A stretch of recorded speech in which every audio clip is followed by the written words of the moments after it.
Today on The Big Story. My daughter had 100% in psychology and history. How can anyone get 100% in history? In English. I mean, I can't believe it.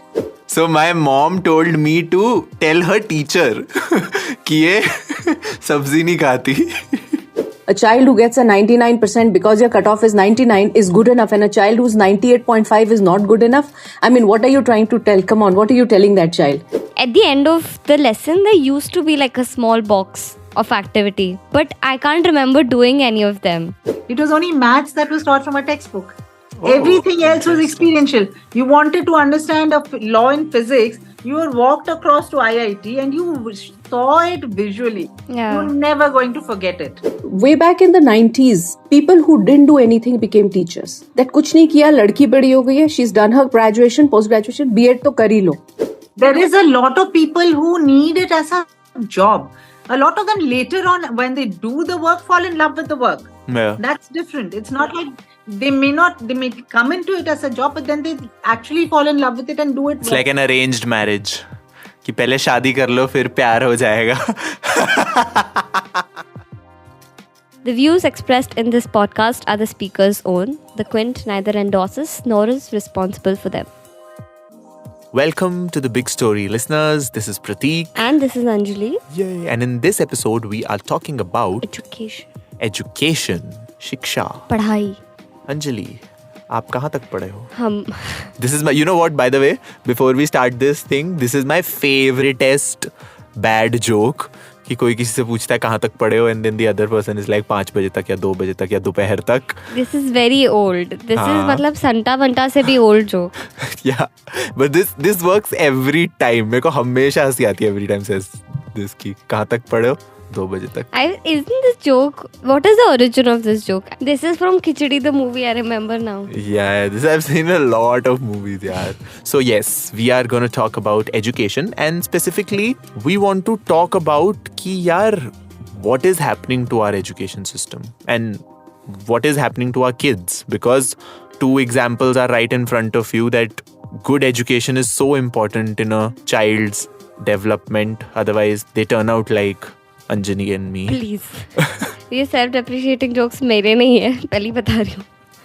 But okay, Prateek, how would you rate your education? Like, how satisfied are you with whatever education you've gotten? Yaar, I would say that I am not the most educated person in the room. Like, even I am just a graduate, which is the bare minimum आज की date में कहते हैं. But the amount of education, and not even education, but learning that I've gotten outside of my classes has like made all the difference when it comes to whatever I am today. Because technically अगर देखा जाए कायदे से, I am not supposed to be sitting right here recording a podcast.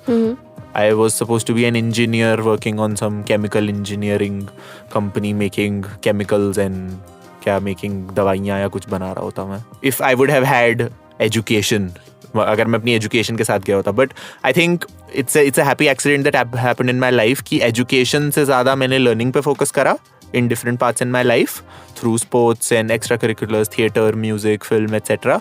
And that I think has made me learn a lot, I would say. What about you? Were you like a straight A student? Oh no, not at all. I was the straight A students. Bottom, जो जिसे कहते हैं ना, barely pass वाले students used to consider me straight A's. Okay. And the पढ़ाकू बच्चे used to call me आवारा. So right in the middle. So I was the exact middle of it. But what was your schooling like? So how was it 2 years ago? That was my college. I don't consider that my schooling. So my schooling, I was a straight A kid. Seriously? You actually look like that. Yeah. Love. This I want to just tell my listeners, the credit for all the research that we do on The Big Story goes to straight A Anjali. Oh, that's a nice alliteration. Straight A Anjali. I like it. But no, so it was like I was a weird combination of book smart plus street smart kid. So smart. Yeah, so just smart in general. So So I used to get good marks, but I did not study for it. So इसीलिए मुझे काफ़ी मुझे गालियाँ भी पड़ती थी इस चीज़ के लिए कि तू पढ़ती नहीं है पर मार्क्स क्यों आ जाते Yeah, पढ़नी भी चाहिए. It was because I never really took studying as a बैठ के पढ़ने वाला concept. And fortunately my schooling did give me exposure to other things also. Yeah. But I was not as outgoing. I obviously, like a lot of people, put a lot of importance, gave marks importance because I knew कि अच्छा college admission वाले के point of view से but I never stressed about it. I mean maybe it's थोड़ा privileged कि मुझे मिल जाते थे इसीलिए I did not stress about it. But what I realized, like I have seen people from my school who I used to think score much better marks than me, so will go much further in life, and who did not do as well as I did or other kids, and I thought मतलब maybe not. Anjali के दोस्तों, I just want to point out कि अंजलि आपको अभी भारी जज कर रही है, so comments में तैयार रहें. She's calling you unsuccessful. She's like, you haven't made it in life. I did not. Let me complete my point. My point was that after a point I felt कि it really did not matter what school you went to. So till my 10th grade, I was not in the best school in my city. There were much better schools in my city. And so I always felt, okay, am I missing out on something? But right now I feel like it, not being in those schools also had its own merits, me being in a much smaller school for that matter. Okay, so there's always this thing. After I changed my school in 10th grade, whenever you go to a new institution, right before you start, you have like this, because they sell you that idea. Okay, this is what you're going to learn. This is going to be so amazing. Yeah. Even with college, I went to a great college. So why did you change your school after 10th? Was there a specific reason? I didn't change my school. It was like 11th, 12th, मेरी school में सिर्फ science था and I didn't want to do science. Oh, अच्छा. So I had to go to another school. हमारे यहाँ का there was a very different thing because you talk about changing schools after 10th. So I live in the Delhi UP border and my school till 10th was in Ghaziabad, which is in UP, है ना? And just border cross करके there is a slew of line लगी होती है schools की, which are considered very good DAV, DPS type schools. And every year, every batch में after 10th, there is like a mass migration of people from UP to Delhi. Guess why? Why? Because apparently, I still, मतलब मेरे को 10 से 15 साल हो चुका है I think school छोड़े हुए. I still don't know if it is true or not, but 12वीं अगर तुम दिल्ली से करो, तो दिल्ली के engineering colleges में you get a 15% का benefit or something like that. और उस एक चीज के चक्कर में मतलब साइंस सेक्शन खाली हो जाता था पूरा 10वीं के बाद जो यूपी वाला स्कूल है and all my friends used to be they would join me in the Delhi enrolled in Delhi ke schools. Oh my god. But I think enough about our schooling. Let's talk about what this episode is about, which is about how we view education, and because it is called a problem of India because we have the largest youth in the world, which is so sad. Matlab, it's not a system, it's a problem. Yeah, it's something that we have to fix. And I think even when we were deciding on the topic and when we were developing this, I think one question that came एकदम अंदर से was कि ये हो क्यों रहा है and who is to blame for this? मतलब क्या किसकी गलती है ये? मतलब क्या प्रिंसिपल्स और स्कूल के लोग अच्छा नहीं पढ़ा रहे या बच्चे ही एकदम नालायक हैं या एनवायरनमेंट नहीं है या गवर्नमेंट कुछ नहीं कर रही? Who is where does the buck stop in this? And I think that is where we would want to start this conversation with, that first of all understand this problem, understand the gamut of this problem, and understand ki who do we ask questions of and who can do something about it. And for that we have two amazing guests with us today. And the first one is Neeti Bhalla Saini, who is the executive principal at Satya School in Gurgaon, and she has previously worked with a lot of state government schools, especially in the Delhi NCR area, to get the International Baccalaureate, that is the IB board's curriculum, into these schools in the primary year programs. And she's been in this field for 18 years, and she's a consultant from the International Baccalaureate board. is it called we call it IB board, so I think it's International Baccalaureate board. IB board. IB. I used to think it's IB का मतलब international board. Same, and it used to be a thing where IB board में कौन बच्चे जाते हैं जिन्हें bachelors के लिए इंडिया के बाहर जाना है, वो IB board में जाते हैं. हैं ऐसा होता है. हमारा होता था engineering में this thing used to be कि 12th तक you can't use calculators, right? But apparently in the IB board you can, the scientific calculators. तो engineering का first year आधा साल हम सबको calculator सीखने में ही लगता था. And all of these IB boards के बच्चे, they used to be like, हाँ मैं तो ग्राफ भी बना सकता हूँ अपने इसमें, I can do differentiation, integration. I'm like, bro, ये सही चीज़ है. ये सही है यार. So yes, we were talking about our first guest, Neeti Bhalla, and with her we have Ratna Vishwanathan from Reach to Teach. It's a social impact organization and they work with a lot of state governments to improve the standard of education. And I think ये जो हमारा panel है ना Anjali, not to toot our own horns, but this panel is really interesting because one side we have Neeti, who is from an IB background and she works with these private schools and a lot of these economically well-off education systems and boards and principals and all, with a lot of resources. And on the other hand, we have Ratna, who has worked with a lot of state governments. And I won't say that state governments have less resources. I think they have limited resources and they have to make a different set of challenges. Yeah. So काफी मतलब मुझे लगता है मजा आने वाला है हमारे listeners को कि यार education की problem पे एक private school का representative कहना सही नहीं होगा, but private school का person and a public education system का person, और उसके बीच में हम करेंगे debate और बहस और ठड़म. Just kidding, guys. It's not going to be a debate. We're going to have like a nice, अच्छी civil discussion. Yes. Although I cannot guarantee that Pratik will not try to incite a debate. Oh, 100%. 100%. But no. So Anjali, चलिए शुरू करते हैं. Hello and welcome to the podcast, Neeti and Ratna. It's great to have you. Hello Neeti. Hello Ratna. Hi guys. How are you? We were talking to the both of you offline, and the first thing that really struck my curiosity is what is your philosophy of education in general? What does education mean to you? If anybody would like to start. Ratna first. So for me, education is two main things. One is empathy and the other is joy. Because for me, without empathy and without joy, there's not much learning that's happening. That's exactly why I think we end up with rote learning. That is why we end up with joyless learning, with low understanding. Because unless you're having fun, and I think fun is key to anything in life, right? So for me, yes, what education means, irrespective of where it is, whether it's in the private space, whether it's in the government space, whether it is in this little horrendous mid-level, small budget, private school space, which really needs a lot of re-looking at, joy is essential. So that's what education means to me.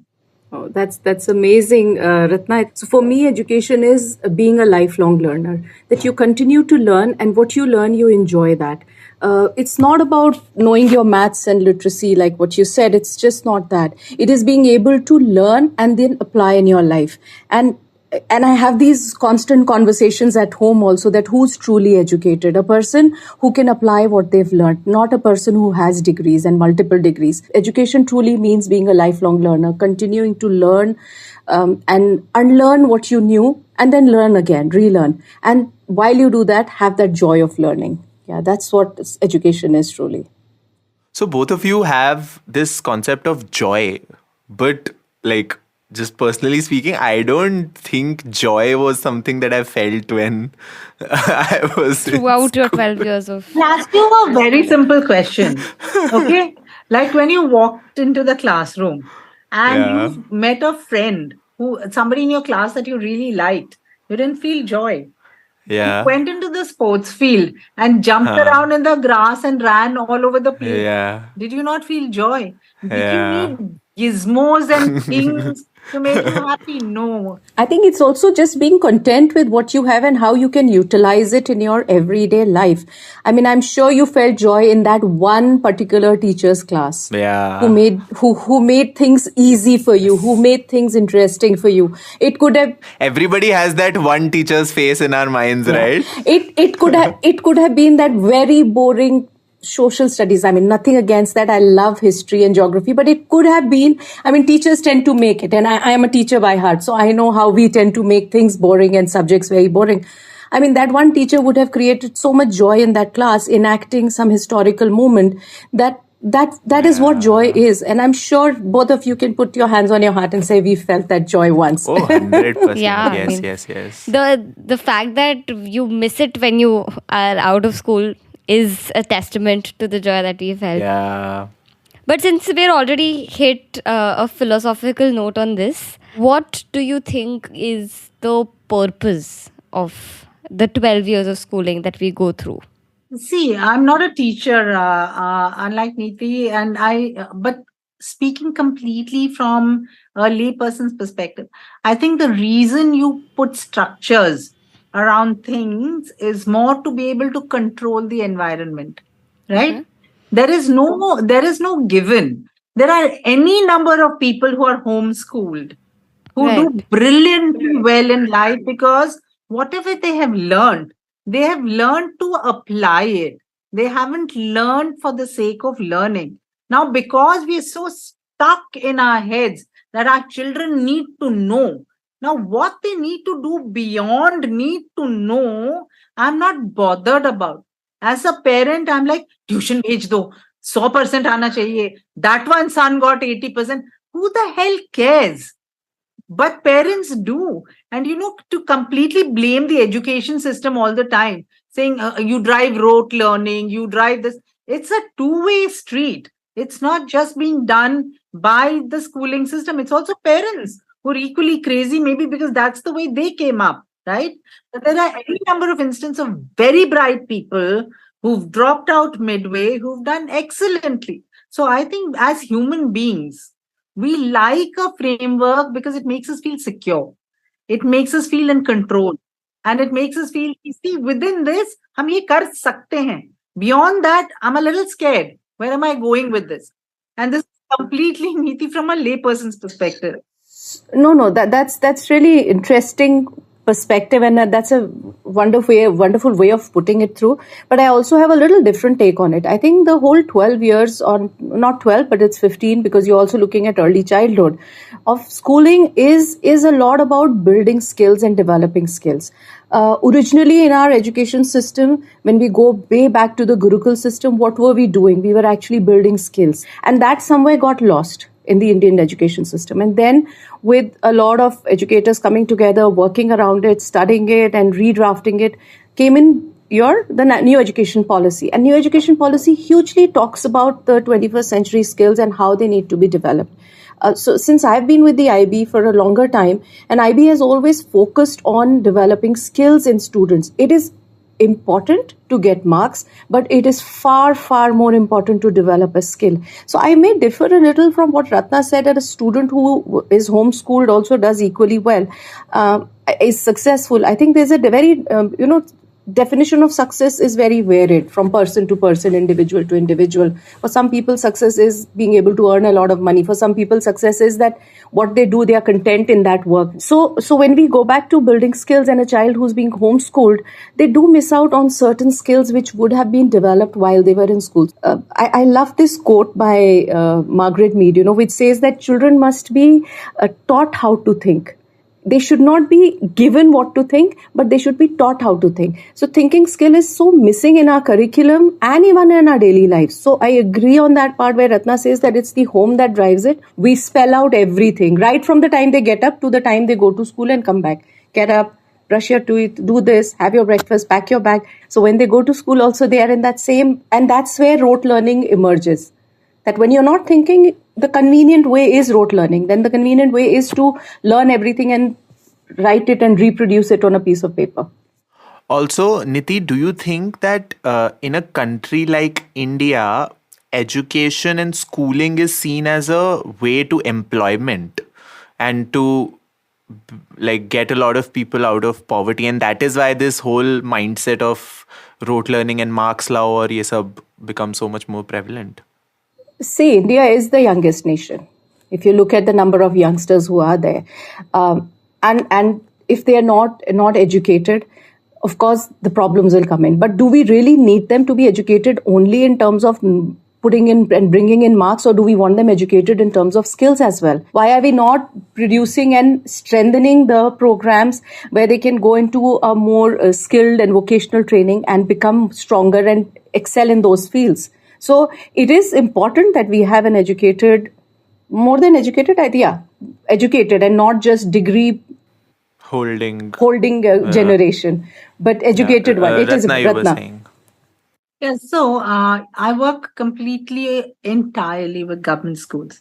Yeah. But I come from a private schooling system and a very privileged private schooling system. So I know what I had access to, right? And I see what these children have access to. So when we talk about marks, rote learning, etc., for first generation learners, they don't know any different, right? 50% of your country goes to government schools, of which 84% is rural India. From that 58%, right? Now, those parents, their children are first generation learners.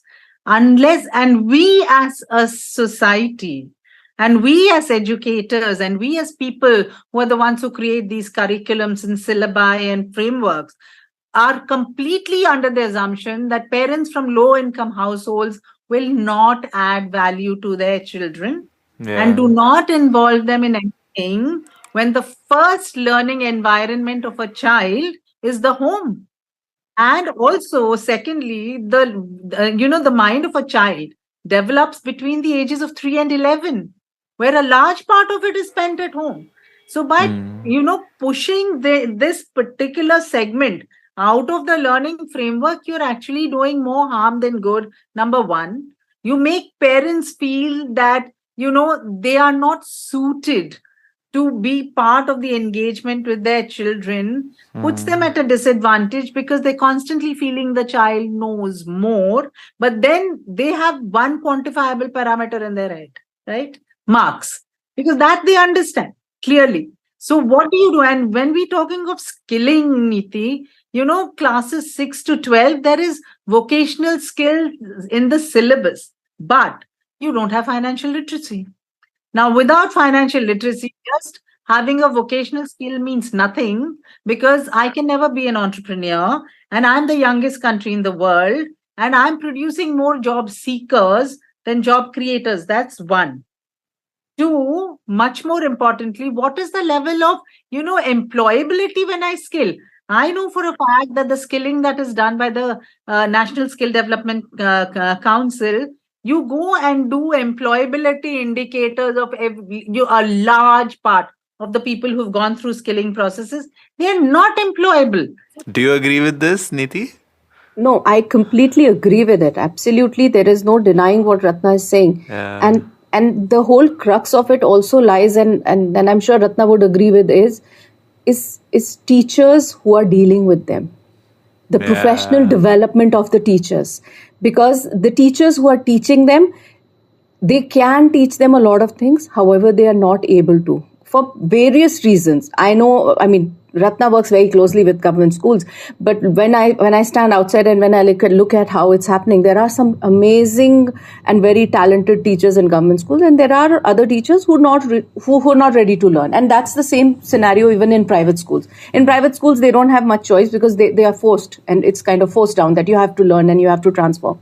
But it is so important that if you want that generation of what Ratna is talking about, the 58% who goes to the government schools, you need to have better teachers. You need to have better teacher training programs and empowered teachers who can implement some bits of the curriculum to the students, not just only for marks, but a little much better curriculum for them. In fact, Neeti, to come in here, one of the things we focus on, and it's critical to our work, is the central point of our work, is restoring teacher agency in government schools. Right? Because what was your best subject? The teacher that you liked the best That was a best Yeah. subject. When you went into school, you had no idea this is English, this is math, Yeah. this is history. Yeah. We were just talking about the The favorite favorite teachers teachers, and the most absolutely. joyous So teachers. it has to be the teacher, because unless the teacher wants, see, we keep saying child at the center. The child at the center is a lost case. Okay, it's the environment, it's the parents, Interesting. it's the teachers, it's the home, it's community around that actually creates the space for that child to learn, right? So then, who is the point of contact that actually gives the largest number of hours in teaching that child? It's The the teacher, yeah. Who knows the child better than anybody else? It's the teacher. Yeah. Yet it's that same teacher who's not consulted for curriculum, who's not consulted for syllabus. 100 people come to them, private agencies, government agencies, asking for all kinds of data. Nobody ever bothers to go back to them to say why they collected that And what did they do with it? and what they did with it. And that's the biggest. They say we get exhausted giving data and we don't even know That is why true. we're giving this data. So unless you restore teacher agency, I don't think children will learn. Teachers have to be given that And I agency. think that is one difference between a government school and a private school. And I wouldn't say all private schools, but a lot of progressive private schools are giving agency to teachers. So for us, it is very important that if teachers are given the agency, they will give agency to students. Students will have ownership of their learning. That is how it works for them. So when you say teachers should be given more agency, what exactly do you guys mean? So, See, okay, you go ahead. Okay, all right. Thanks. So when we talk about teacher agency, we talk about teachers taking ownership of what they want to do, what they want to teach, how they want to teach, and when they want to teach. You have, of course, the overall, at the back end, you have the universal construct of syllabus, curriculum, etc. But there is nothing that stops you from within that same curriculum or within that same syllabus devising lessons in a manner you know your children, right? That they will be able to absorb it in the best possible way. There are, parameters to check whether they are on the same, lesson planning. There is a diary which they have to take, and a lot of manual drudgery that goes into their daily work. You talk about head teachers. Head teachers are supposed to be school leaders, right? They're supposed to develop other teachers. They're supposed to look at classroom observations. They're supposed to look at school governance. What do they end up doing? Salary pay karo, electricity bill bharo. Acha, ye ho raha hai. Look, now leadership to forget.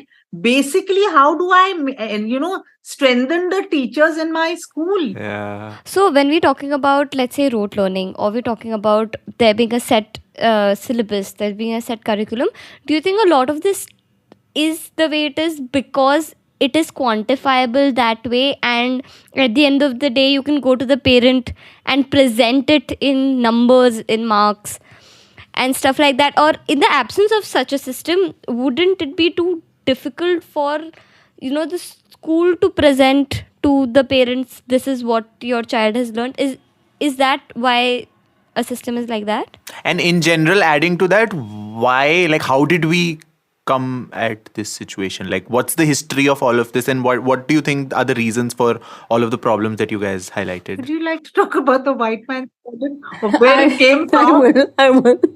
No, I really want to. That's an interesting, very, very interesting question. But I think the point that is here is that it's an easier way to be able to quantify something than to qualify it. So if you're given a curriculum that you have to teach, it's very easy for me. I will just copy, paste and do that.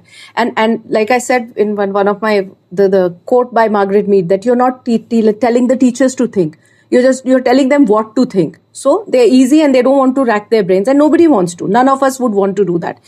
I think this system, I remember as a child when I went to school, I had some amazing teachers. And when my father, by the way, I come from a family of teachers. My father was a teacher at Doon School and my mom was a teacher later on. So I come from a family of teachers, and I grew up on that campus, that amazing campus, which had all my father's colleagues, and they were all teachers. I saw a very different form of teaching. For me, that is what was teaching, that teachers did not sit in the classrooms and taught students. So somewhere from the 80s, before that, the system was there where they were more creative ways. Marks were, of course, focused, but not that big a focus. I think somewhere in the 90s and 2000s is when the marks became such a big focus, and everybody was like running after marks, that nothing mattered to a teacher. I mean, 60% in my times, I don't sound too ancient. I don't want to sound too ancient, but Ratna would agree that 60% and getting a first division was a huge deal. Yeah, the family celebrated if you got a 65%. As soon as Hardly you said anybody 60%, I got. could already imagine my parents like yelling, just ये क्या 60%. marks Yeah. है? I'm already judging you guys for 60%. No, the moment you cross 60, like, it's a big deal. But I think it's also, it's a supply demand issue with the number of, higher education institutions we have and the demand on the number of higher education institutions we have. It's only recently the whole privatization has happened. More agencies have been allowed to come in, etc. And the whole aim and was to get into government colleges. And one of the reasons for getting into government colleges was affordability, because higher education is an expensive space.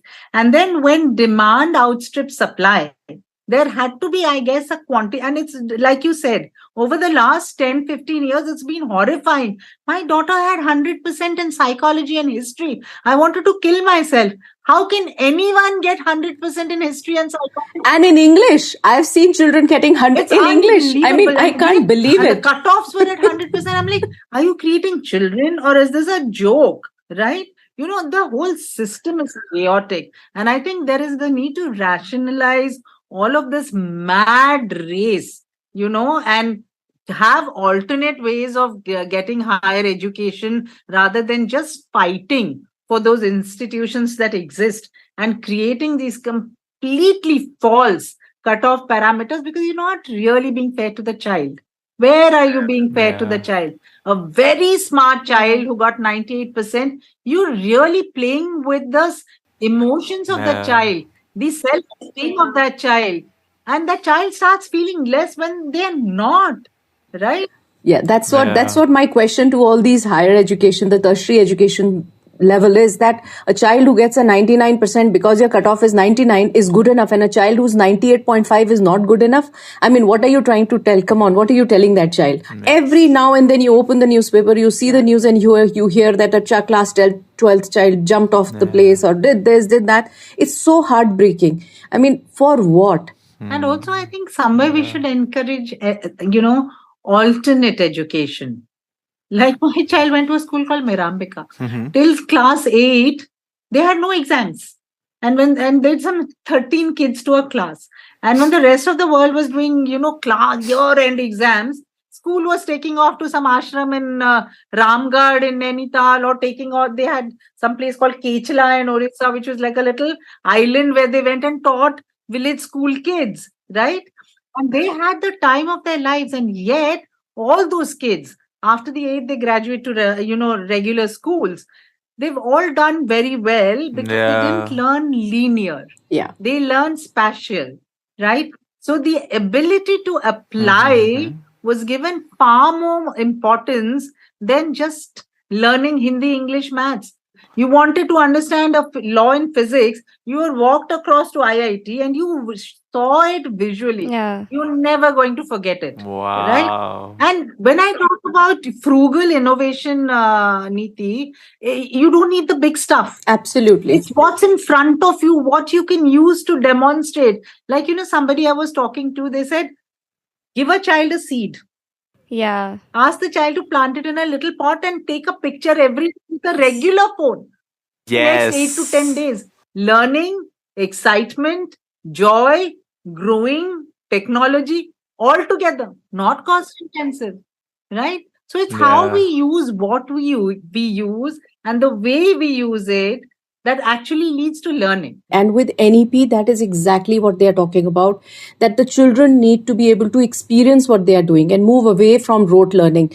However, I will again come back to the point, are the teachers ready to implement that curriculum? They're not yet ready. And so we may write hundreds of documents, we may write anything, but till the time we don't focus on our teachers, we don't focus on training them and upskilling them, we will never be able to implement the beautiful documents that we keep producing somewhere in those big rooms. How will something like this happen? How will training the teachers happen? From the government school perspective, now most government schools teachers are very apathetic. They are so not used to having agency that they stop bothering after a point, because at the end of the day, they're government employees. They will be paid. They will get a salary. They don't really have to care, right? There is nothing being pegged. They're disconnected from. I will not say they're disconnected. No. Okay. They're apathetic because of the fact that nobody cares. Yeah. Right? Now, the same teachers, and this is what we're doing right now. We are working with teachers and children to bring life back into the study. So, what are we doing? We're not touching curriculum. We're not touching syllabus. All we're doing is we've taken the content, right? And infusing that content with experiential and activity elements. Now, the moment we've done that, there's something for the teacher to do. And there's something for the child. Can you to give do. an example, Ratna? Yeah, so for instance, let us say learning about leaves, right? I walk around, pick up leaves, come back to the classroom, and then we sit together, hold up a leaf, show me what leaf you've picked up. That is a compound leaf. That is a variegated leaf, right? That is a simple leaf. You're watching, you picked it up, you held it, Yeah. right? And none of you are forgetting. Yeah. And the teacher is equally excited because it's different leaves, not something stuck in a textbook. Yeah, because every day you will find different, every season you will find different leaves. Things. And what we're doing is we're doing very, very, detailed teacher notes. It's almost like a do-it-yourself. 1, 2, 3 to support the activity. The learning to hai and the content hai. But that activity needs to be supported because there is a reason to that activity that it leads to a learning outcome. And we find, strangely enough, that teachers now, you see, play is something the human being loves. No matter why do people who are 45 and 50 do management games? Yeah. Right? Play, everybody loves. So the moment there's an element of things to do, see, hear, feel, there's excitement on both ends. And there's also joy because there's something fun happening and you're learning. This reminds me, in a lot of our science, math textbooks for that matter, at the end of the lesson, there used to be like a small box of activity. But I can't remember doing any of them. We were told to skip that. Yeah, because now lesson is over. We rarely ever did those activities. There were these little boxes. I can distinctly remember that said activity. Yeah. There was a bulb made on top. ऐसा animation कुछ था. उसमें लिखा होता था try these exercises. Yeah. And we were conveniently told to skip to the questions and exercises wala page. And I'm guessing all of these used to be these things only. And they would be super fun, I'm assuming, yeah. But also just adding to what Ratna said, I think it is very important that the teachers who are with us, we have the B.Ed exam, we have the C-TET and the N-TET and all those things that the teachers are appearing for. What after that? Once you're done, you're done. And then you're a teacher for life. I think there has to be a system that all teachers need to get teaching licenses. Way back in the 90s, people who didn't do anything became teachers. It's unfortunate thing for me to say that and say it like up loud. That kuch nahi kiya, ladki badi ho gayi hai, she's done her graduation, post-graduation, B.Ed to kar hi lo. And that is what the saddest part is, that so many of the people who became teachers actually didn't want to be teachers. And I feel that if you are truly feel and if you are passionate about a thing, that's when you should get into it. Otherwise, get off the bus and do something else that you're passionate about. So many people took B.Ed degrees. I mean, Annamalai and all these places were randomly distributing and prasad mein baant rahe the degrees to everybody. And everybody whosoever came in was a teacher. I meet so many teachers and I interview them and I just think that why the hell did this person become a teacher? Do you also go through this, Ratna? Talking to teachers? Look, teaching is a job like any other, right? Now, there are two ways of looking at it. A lot of us get into something we want to do out of passion. But to be honest, in a country like ours, with the kind of population we have, passion is a luxury, right? There is a lot of people who need it as a job. A lot of them later on, when they do the work, fall in love with the work. Yeah. That's different. It's not like they may come into it as a job, but then they actually fall in love with it and do it. It's like an arranged marriage. कि पहले शादी कर लो फिर प्यार हो जाएगा. I will not even walk that route right now. But be honest, so the problem doesn't lie with the teachers. I think it's our approach to teachers. One of the biggest problems that faces government Neeti is you have what are called these teacher education institutes. Okay. A lot of them don't even exist. They're on paper, right? Mhm. And we were tasked by one state government to actually create a format to help them sift out whether those institutes really existed, right? Because and then you pay money, like you say, prashad mein banta. Yeah, you just they get a certificate and they come and say, see, humne teacher education kar liya. So if you put those through a test again, I would be horrified at the results that would come out. Also, a question that Pratik had asked, that why do you think that teaching, and where did it really start changing and started going bad, or whichever way he had asked that question, I think was also when I go back to looking at my dad when he was a teacher. He became a teacher by choice. He didn't become a teacher because he didn't want to do. He wanted to be a teacher. And a lot of people in the 70s and the 60s and the 50s became teachers because that was their passion and they wanted to become teachers. Then came in the 80s, people were still looking at 90s, 2000, even now. I mean, people become teachers just because they don't want to do other things. I remember when I became a teacher, I was just 21 and I had finished my graduation, and my mom said, get into teaching. And I did that for a year, and I said, no, I don't want to be a teacher. Both my parents are teachers. Doesn't mean that I'll be a teacher. It's not something genetic that has been passed on to me. I was like, kya? Mommy has said and dad has said, okay, let me try it and let me do it. Girls should be teachers, that kind. Yeah. And I wanted to break that. But I realized that that's what I did best. So that's a love marriage. Yeah. No, it was arranged. I need to have a conversation with you after this. That was also kind of arranged. I was into that, pushed into it.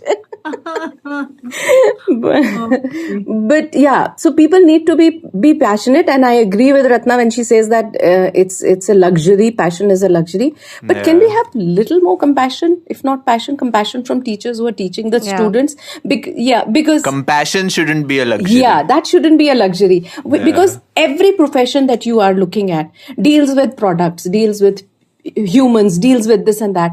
Teaching deals with children. Yeah. And when we look at children, we say children are tomorrow's nation. They're tomorrow's leaders. What are we talking about if we are not empowering our teachers to take that step to nurture those individuals? 3 साल का बच्चा जब school में आता है, it's the teacher who's the god for that child.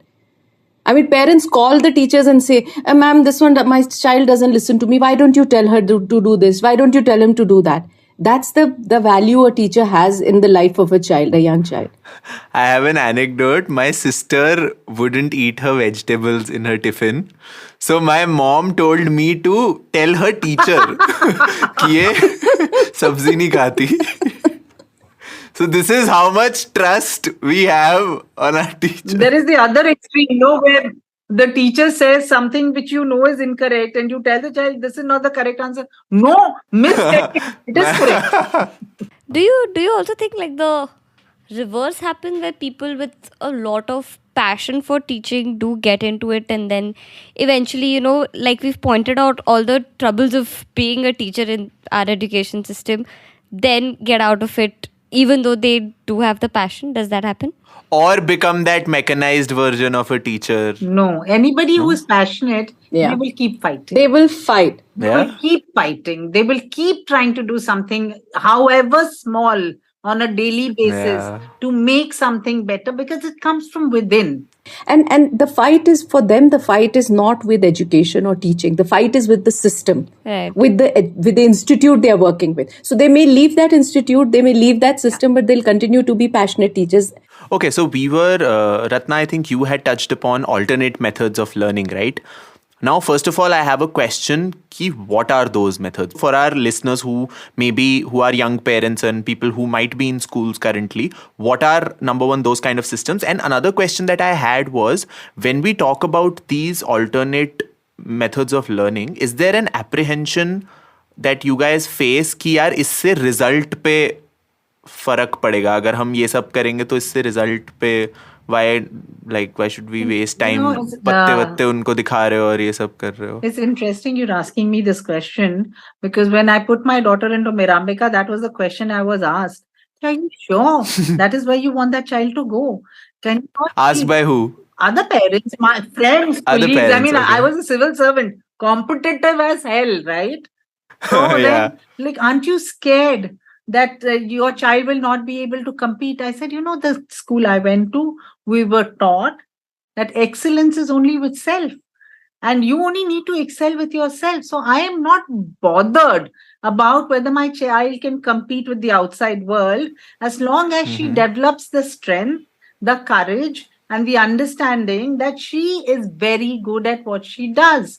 The moment she has that within her, that resilience and that self confidence, learning is not hard. I mean, she did very well. She went to Mother, she went to Stephen, she went to Micah. I mean, she did very well, and she did not follow. Now, I'm curious, Ratna, what does your daughter do now?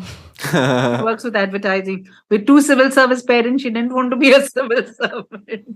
So she works with advertising. But what she had through that schooling in her life was the joy of learning. What Ratna said in the beginning, absolute and that joy. happiness. And that's what made her do things in a different manner. And that's what helped her to succeed. So joy of learning helps there. Exactly. Because of the fact that she had joyful learning, she's so intense. She's so passionate about whatever she does. And she has these things like she drives herself. And I think one of the things we as parents also make a mistake. The moment you go after children, padho, homework karo, I will do your project for you. What you end up doing is removing the responsibility from the child and taking it onto yourself. So the child says, okay, mummy ने बोला नहीं ना, आके बोली कि तब पढ़ने बैठोगी, तब तक let me just chill, right? Now, the moment you do this, you've actually disempowered the child. And I remember very clearly telling my daughter, Papa's done whatever he had to. I have done whatever I had to. Now it's up to you. Yeah. You want to do, domestic work, your call. You want to go paint houses, your call. With no Your judgments. call alone. And Yeah. I don't think I've ever sat down and told her to do homework. Forget touching up projects, not by any long, I had no clue what project she had. And I think she did pretty well because the responsibility was hers. I remember when 10th standard exams were happening, Neeti, a lot of people took away their children's phones, cut off internet connections. I did nothing of the sort. She did extremely well. So now that we're at this point, I think this is what we were going to talk about.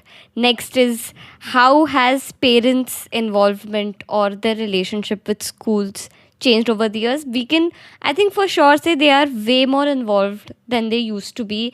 And we see it in the form of, parents' associations in schools. Also, how does it differ between like a private setting and a... Yeah. I'll take the private school one. I think it's good to have parent involvement, but overindulgence is never good. And somewhere the parents need to realize that there is a thin line being involved in what your child is doing, being overindulgent. It's kind of a guilt that they feel that probably their parents weren't enough indulgent on them or over involved, that I want to be over involved. So I'll just take very live example of my school. What we want our parents to do is be involved in the life of the child, know what your child is doing, and offer your services to the school in terms of your expertise. So if you are from a certain field, come and talk to the other children about that field. That's how we want parents to be involved, because they are our equal stakeholders. Come and talk to us what your child is going through, and we want to figure out ways and means to sort those problems. We don't want, being overprotective about the child actually loses the child to be resilient. Choti si baat hoti hai, the child goes crying back home and the parent wants to take immediate action. That friend didn't suit my child, that group doesn't suit my child, change the class, change the section, change the seat. Starts from right from there. That let your child learn to fight his or her own small classroom battles. That is what will make them resilient and strong individuals. However, it is important that you know what your child is doing and how your child is progressing, and have those open conversations with the teachers and go back to the schools. Neeti, I honestly feel sometimes in private schools, parents somehow have this attitude that, you know what, you teachers, we pay you guys, you better do your job. And that somehow removes respect from the child towards the teacher, which I think is the greatest tragedy, because the child has to have respect for the teacher.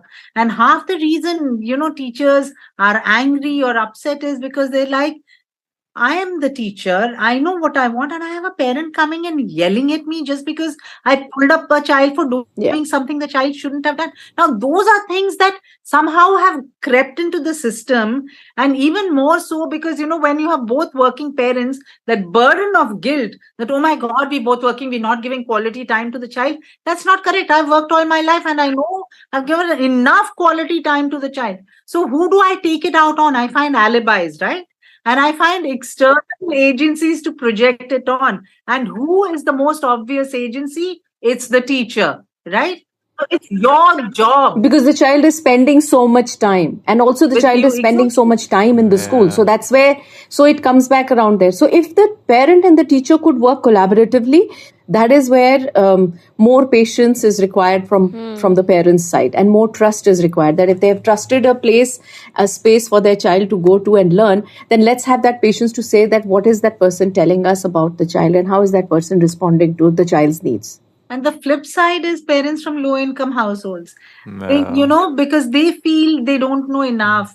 They're already mortified by the thought of walking Exactly. into a formal education atmosphere. Yeah. So For a they, lot of places, I'm assuming it's the first time somebody from the generation a lot is. of them are first generation learners.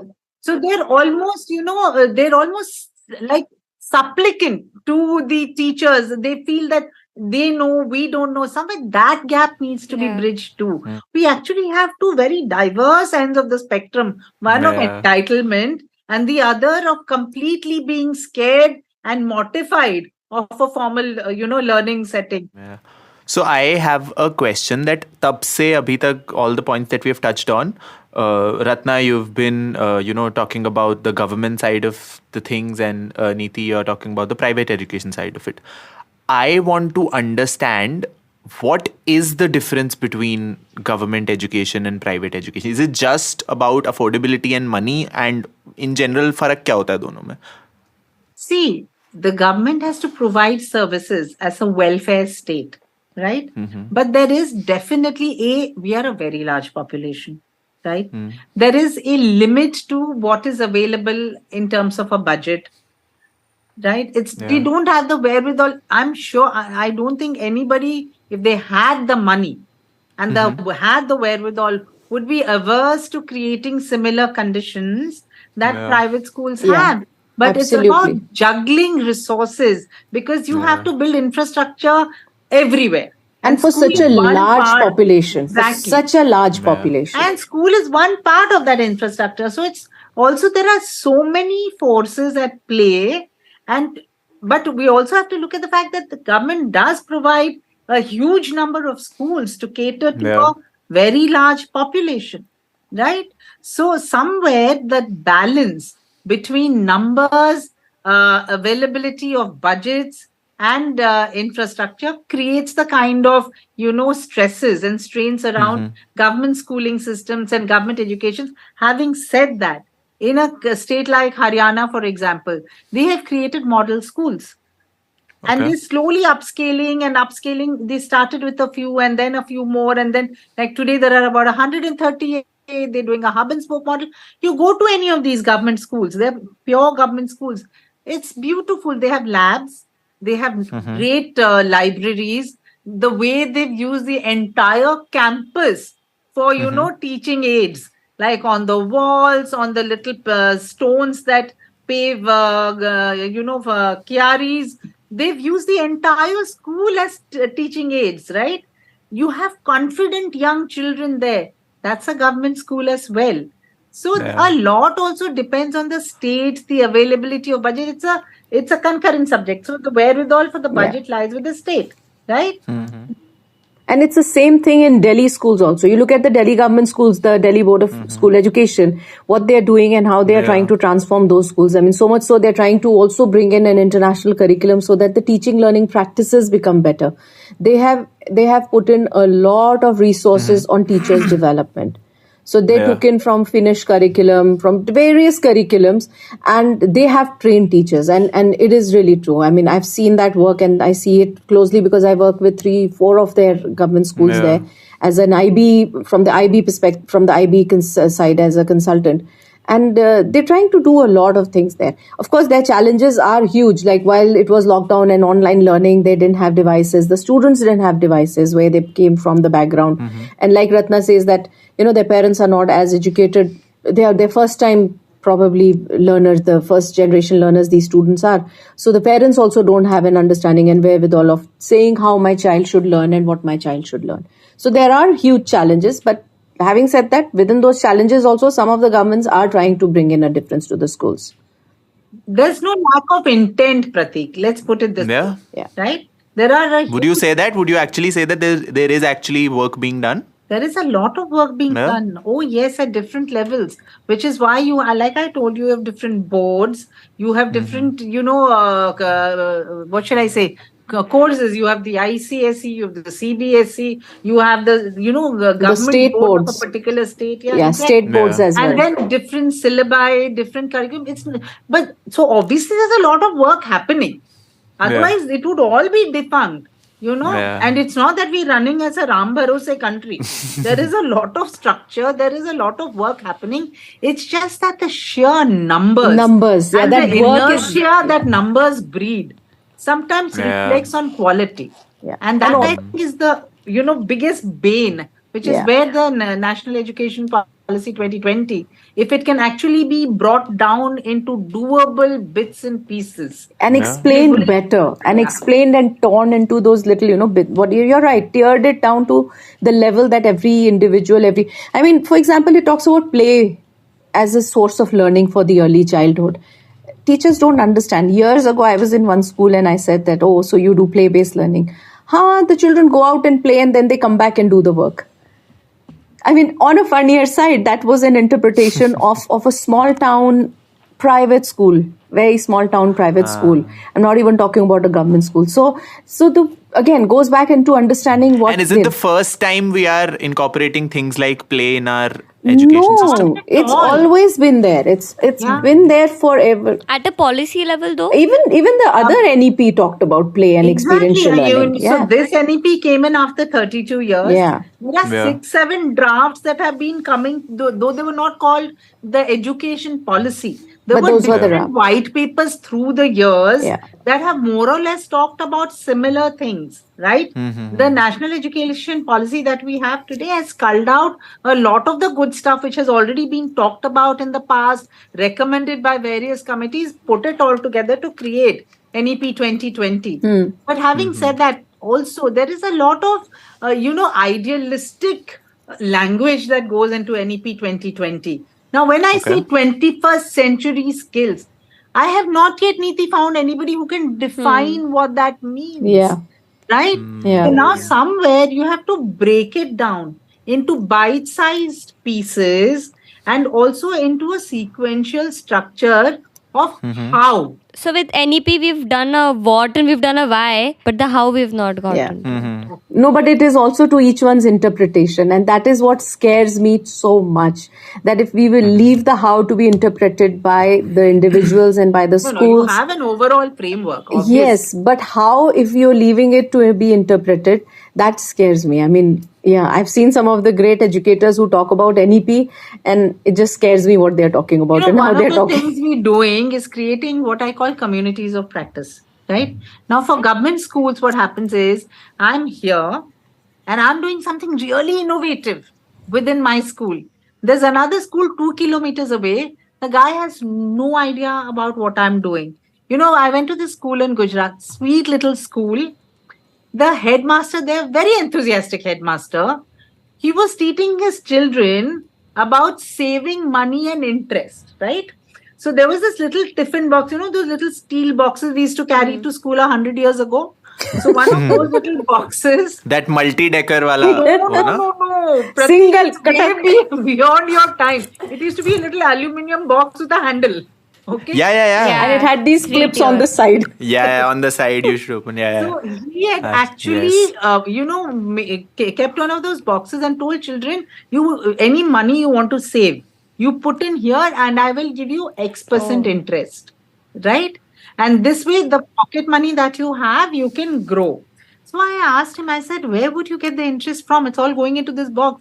He says, "Every year, at the end of the year, we have a school mela, and we make enough money there. They don't need to know where we are making that money, but they know that because they've saved, they're earning interest on their money."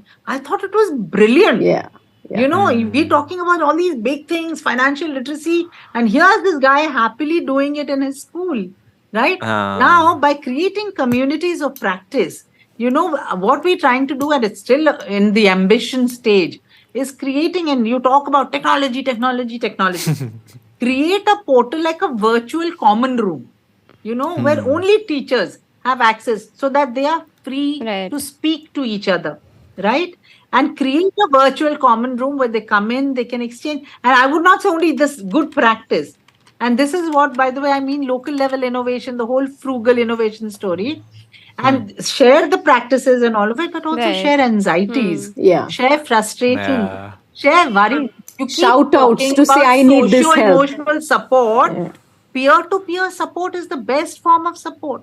Yes. And it's not expensive creating a portal and creating a virtual, common room. Yeah. So what Ratna is talking about, so I'll talk more from the private school perspective and also the private examination body. So in an IB setup, an International Baccalaureate setup, they have a portal which is called the Program Resource Center. And PRC, all schools who are an IB school, their teachers have access to that. And there they have this portal of teachers coming in, sharing that I did this and this worked well for my class, and sharing that. Also asking questions that, I'm stuck here and I'm teaching this unit and I want to talk about this. How do I do it? So there's a whole lot of ideas that are being shared. So much so, some of these PYP schools and MYP and DP and all those teachers have made communities on Facebook. As simple as that.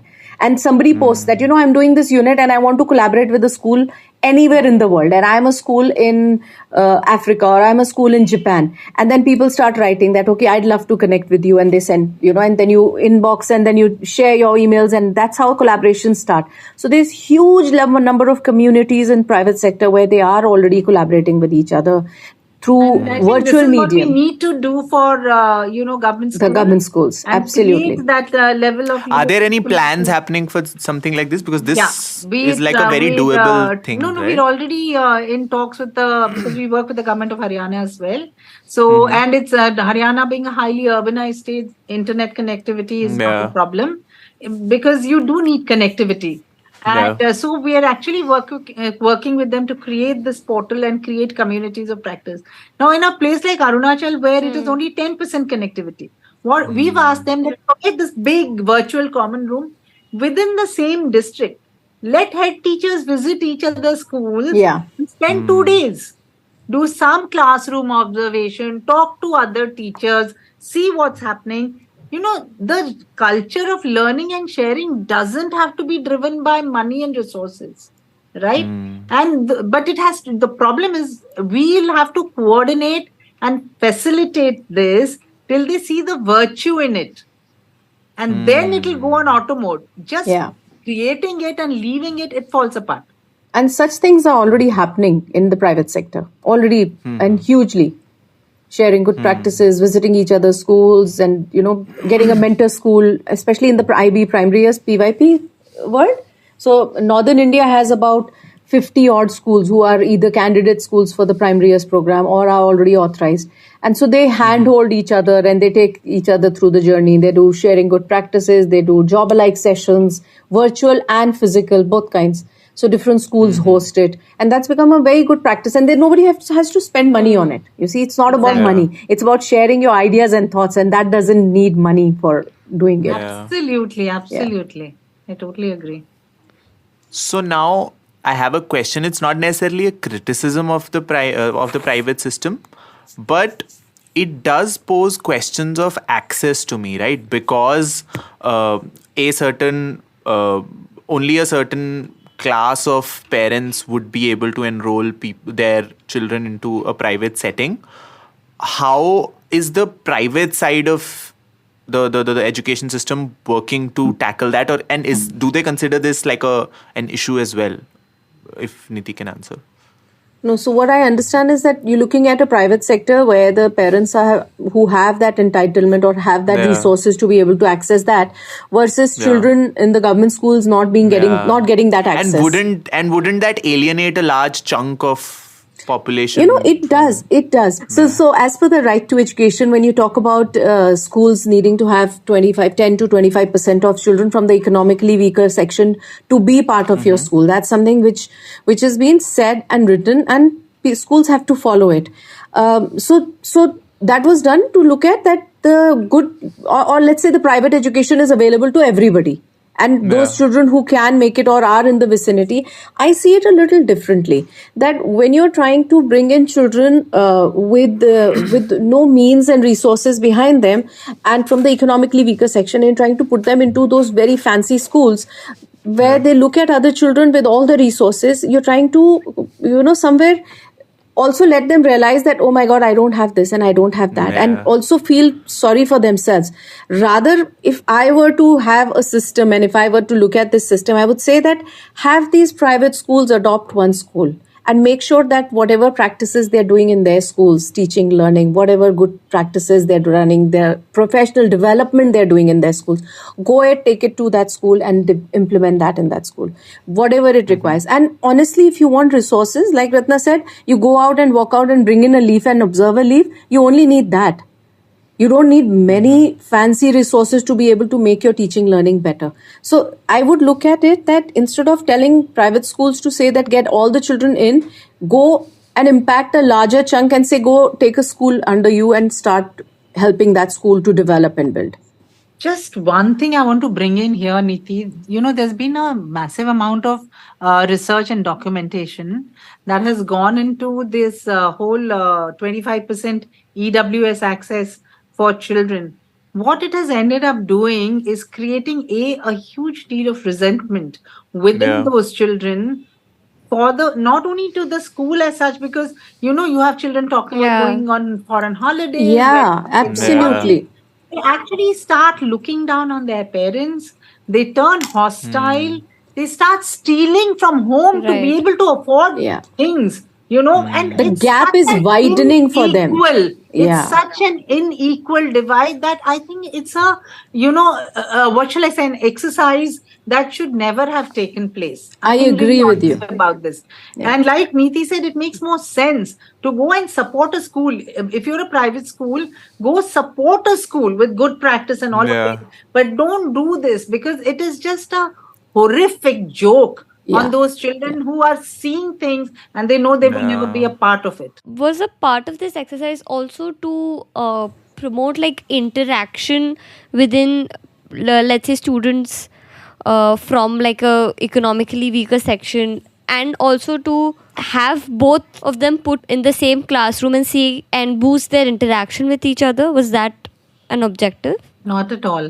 I don't see that as a real-time objective, because that's not serving the purpose of whatever they would have thought about it. Like Ratna said, it is creating a far bigger divide and resentment in the lives of these children. And so many hours are going into counseling these children to say that appreciate what you're getting. Instead of the 25% reservation, they put aside 25% of each child's fees.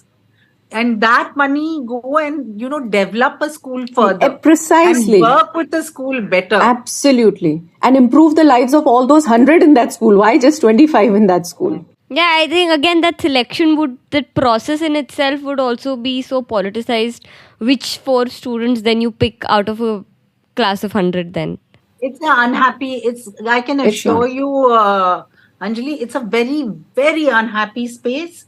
For the parents involved, for the children involved.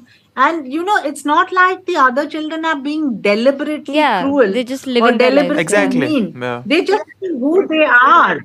Right? Yeah. And then you suddenly expect them, those children, you need to be extra sensitive expected, then pity comes in. And that's not what another child needs. Yeah. Right? So it's At that age. equal system. So, I mean, I think it's also because the gap is that wide, from a government to a private school, that gap is very wide, which is where I think, Ratna, you mentioned, and you were not too happy mentioning it, are your mid-budget private schools. That's a nightmare space. That's a real nightmare.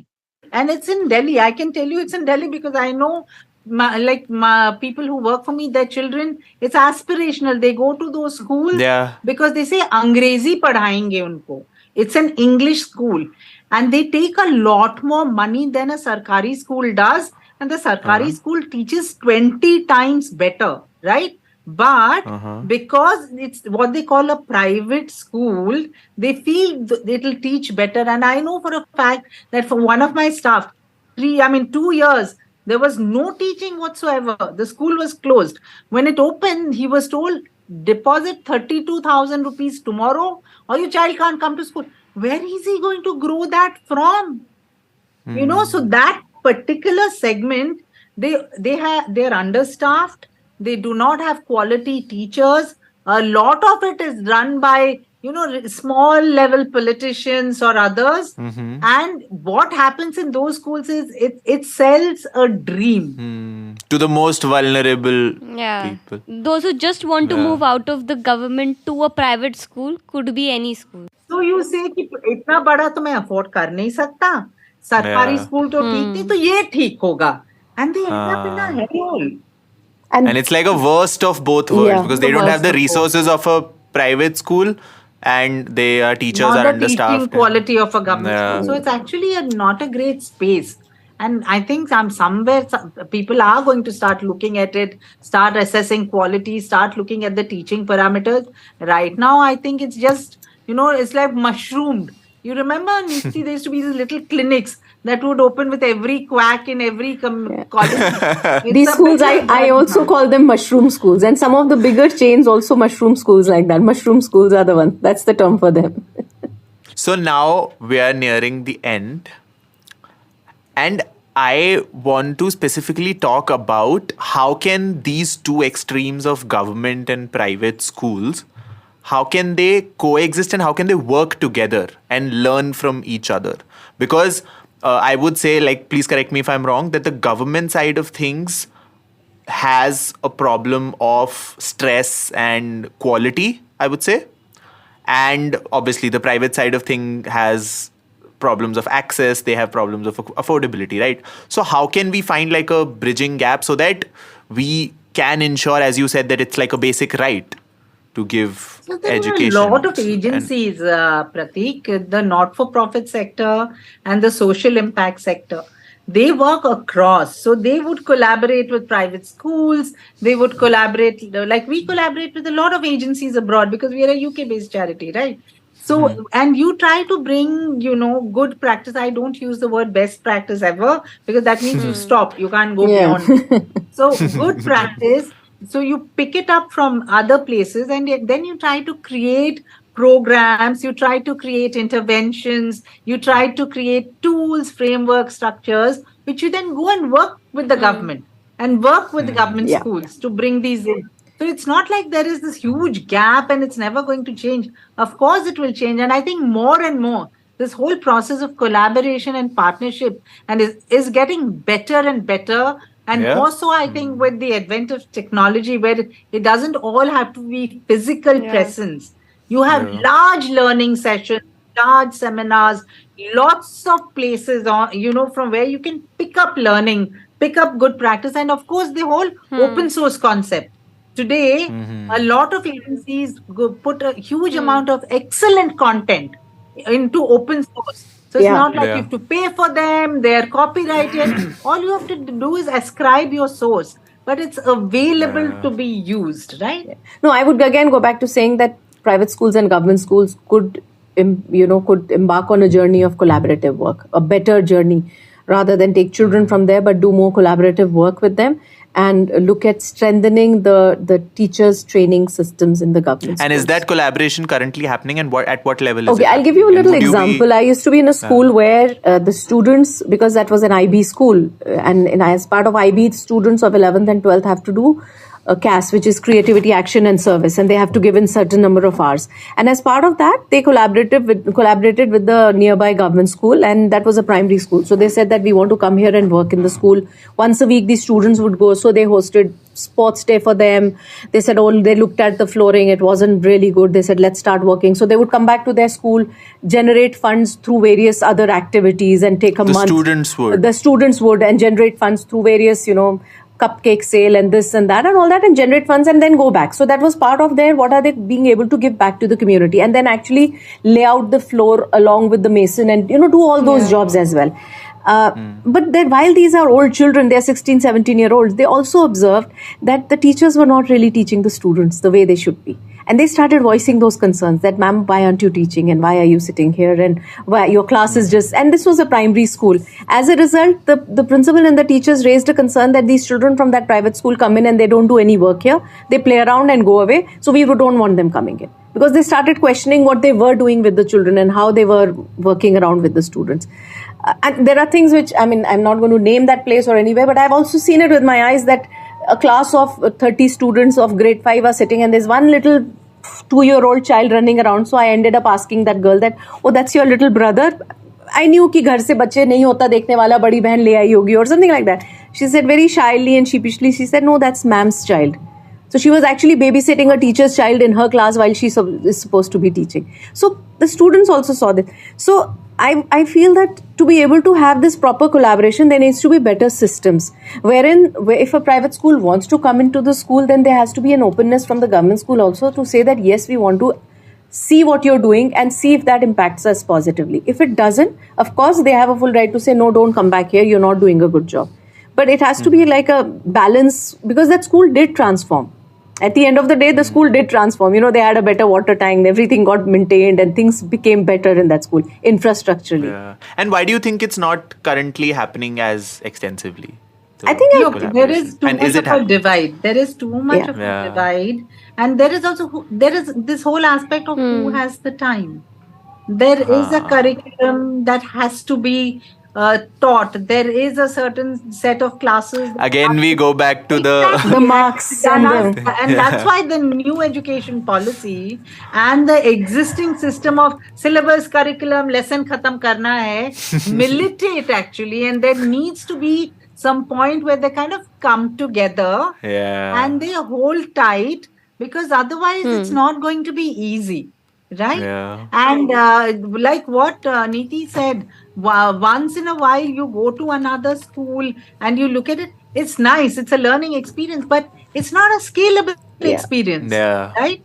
You have to be consistently there to do and it. The whole, the approach, social work as it's called, is now, and you can't blame the children because they've really had no exposure to it in any way. Yeah. So then if you say that, oh, you know what, they came, but they were so condescending, that is also unfair. You have to look at both sides of it, right? Because they didn't know any better. This is the first time they're seeing it, and they are coming to it with solutions they understand. So they don't understand कि ये school paint करने में इतने पैसे लगेंगे. They would say, why can't the wall be painted? But in terms of learning, yes, there can be a lot of collaboration. There can be things that can be done. And I think good practice from the private sector can percolate into government teaching and learning, because at a systemic level. So that has nothing to do with anything else. I think that is a good point to conclude our conversation. We always like to end on an optimistic note. Yes, that's a good thing. And I would just ask in the end to the both of you, what is that one final message that you would have our listeners part with? We started the conversation with, what is your philosophy of education? In the future, what do you see education becoming in the future? And what would you like, if a young parent or a student is listening to this conversation, what would you like to leave them with? The future education, you don't know what kind of jobs are going to be there and how the jobs are changing at the rapid rate. So for me, future education would be to have empowered and skilled individuals who have the know-how of the content, but more conceptually driven individuals. that is where the education will have to lead them to be able to function in a world where you don't know the professions that will exist in 20 years from now. I mean, I didn't know that there would be a job of a consultant, and that what is the role of a consultant. Everybody is a consultant these days, and that's like such a huge thing. But so you're looking at jobs which skilled jobs will always be there. What a skilled job can be done, that those jobs will always have for the future education. One needs to be educated, of course, but also have skills with them to be able to survive in the future world. Well, for me, very frankly, if you're talking about young parents and what they should be looking at, I think one thing that they should be really concerned with is involving themselves with their children, not patronizing, not condescending, not talking down, but talking with their children. I think that's really important. Number two, like Neeti just said, the world's changing rapidly. So the ability to be agile and the ability to, absorb and learn in a manner that is where you can apply things. Know 4 things, but be able to apply all 4 of them and apply them well, rather than learning 100 things and not knowing how to apply even one of them. And if you are agile, because everything is changing, and there's this whole conversation going on around, can Chat GPT replace teachers? It can't. We are humans. What is Chat GPT? What is AI? The data point. We have an answer. Very, very shameless plug. Our first episode of this podcast was on AI. And what we concluded was AI is a parrot. It's a tota. It says what you feed into it, which is not what teachers are. Absolutely. So it can be a tool for teachers, but for teaching, it's a tool. A tool can never replace that individual who does what they do. It's an enabler. That's it. Yes. Great. Thanks a lot for this chat, Ratna and Neeti. Thank you. I mean, it was like such a... We enjoyed it thoroughly, just to kind of voice our deep thoughts about what we think. And it was amazing interacting with you, Ratna, and Prateek and Anjali. Thank you so much. Really. Great. And we must keep in touch. Absolutely. We both go Please down. do. Yes, we share those contacts across. So, Prateek, how do you feel after this discussion? I feel educated. I feel that Finally. Finally. I feel that this discussion should have ended with the words class dismissed. Dun, dun, dun, dun, dun. Oh, we should add that. Studio में घंटी लेके आनी चाहिए यार. Shit. But no, I think हमारा तो पता नहीं, but Neeti and Ratna became great friends by the end of it. Yeah.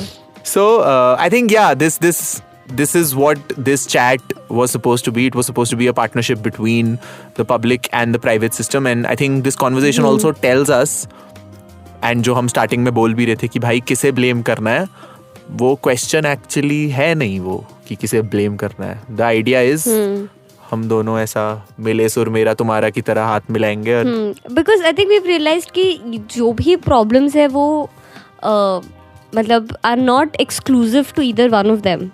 Like whether it's a problem with the teachers or it might be a different like a different degree of the same problem or a different way and the that problem ka face alag hai, but but it's more or less basically a child and their environment that really needs to be looked at. And so of course the way that both of these systems function is different, so their way of coming to a solution will also be different. But what I think we've highlighted quite prominently and should be done that way is the idea of collaboration between both of them. Also, I think the idea of collaboration in general, like with teachers and parents, with students and teachers, with parents and students, with your lawmakers and teachers. And I'm glad that we did it with both of them together, because it's true that neither of them exist in a vacuum. And I mean, there is at some point the students from both of these institutions are going to become the part of the same society. Exactly. चाहे तुम government school से आए हो, private से आए हो, तुम्हें काम तो उसी सोसाइटी में करना है ना. And in the future they will have to work with each other. Talking about the future, I think we did not extensively talk about the NEP, but it is a step in the right direction, but as both of them pointed out, it has its fault lines. It has its fault lines, and again, the same thing of breaking it down into sizable, manageable chunks, and then giving the freedom to schools and institutions to interpret it in their way. And like, because all government schools aren't the same and all private schools aren't the same, right? वो हमने blanket idea बना रखा है कि अच्छा government school का एक stereotype होता है और प्राइवेट स्कूल का एक स्टीरियोटाइप होता है, but both these kinds of institutions exist in a very large spectrum. So it's very important that you lay down these guidelines and then let the principals or the teachers or people who are smart enough and who know the realities of that particular institution, run it the way they want to, right? And I think we did talk about how systems are sort of, the uniformity that we've made, that is very intrinsic. But just the fact that everything has to be quantitative, everything has to be measured and standardized is where a lot of our problems are. Nice, interesting. It was a great chat, I think, and I think our listeners would be equally enlightened and educated to learn ki, yaar, there is a problem, but there is also a solution, and also a lot of work is already being done, like the collaborations that Neeti talked about between the private institutions and government institutions. I mean, it's a very nice thing that things like that are happening, and like, to be honest, a lot of times I was like this close to tearing up, and I was like, oh, मतलब इतना मस्त काम हो रहा है, मजा आएगा. अच्छा, before we end, another thing. What is the one thing that you don't understand about today's schooling? Because I have one. This is one thing that a lot of times, not just at schools, if I just like pause for a second, think about how does it work, and okay, maybe this might not be the best way to do it. I felt the same thing about schools कि बच्चे line में चल रहे हैं, बच्चों के uniforms में belt नहीं है तो उन्हें डांट पड़ रही है. और I think about that, and और एक टाइम होता है जब सबको बोलते हैं कि अभी सब लोगों को खाना खाना है, तो सब साथ में एक लाइन में बैठ के खाना खा रहे हैं. एंड इट फील्स लाइक, कहते हैं ना, there are a lot of these people who believe that we are living in a simulation, and schools really feel like that. Everyone is doing the same thing at the same time. 11 बजे खाना खाने दो लोगों को, 8-9 बजे भूख लग रही है तो एक रोटी खाने, जैसे छुप छुप के. It shouldn't be a thing that needs to be scored. Last 2 seats में ऐसे पीछे पास हो रही है कि अरे एक फ्रेंच फ्राई का टुकड़ा ऐसे छुपा के खा रहे हैं. Yes, that is one. And one thing I would say is all of these group assemblies and all, yaar. Also, maybe because ours wasn't an indoor assembly, ours was outdoor, so the only way to not attend that assembly is to pretend to faint. Which is why a lot of people in my school took coachings and all. Their biggest reason was कि assembly नहीं attend करनी पड़ेगी. So I am doing football coaching and cricket coaching so that assembly ना वो करने में. So imagine it's possible that कोई आज IPL में जो player है जो करोड़ों कमा रहा है, he started playing cricket just so that उसे assembly ना जाना पड़े. Maybe then assemblies aren't as bad. Ooh, way to turn the episode on its head. Yes, interesting. All right, on that note, let us conclude this episode. Thanks a lot for listening to this episode of The Big Story. Thank you, Anjali, for tolerating me. Thank you, Neeti and Ratna, for being a part of this conversation. This was amazing. We'll see you in the next episode. This was Prateek. And this was Anjali. Thank you. Bye-bye. The Big Story is a Quint original podcast, executive produced by Shalli Walia and Ritu Kapoor. This episode was produced, hosted and edited by Prateek Lidhu and Anjali Palod, and the background music is from BMG Productions. A special thanks to our guests, Neeti Bhalla and Ratna Vishwanathan. You were listening to the Quint's podcast.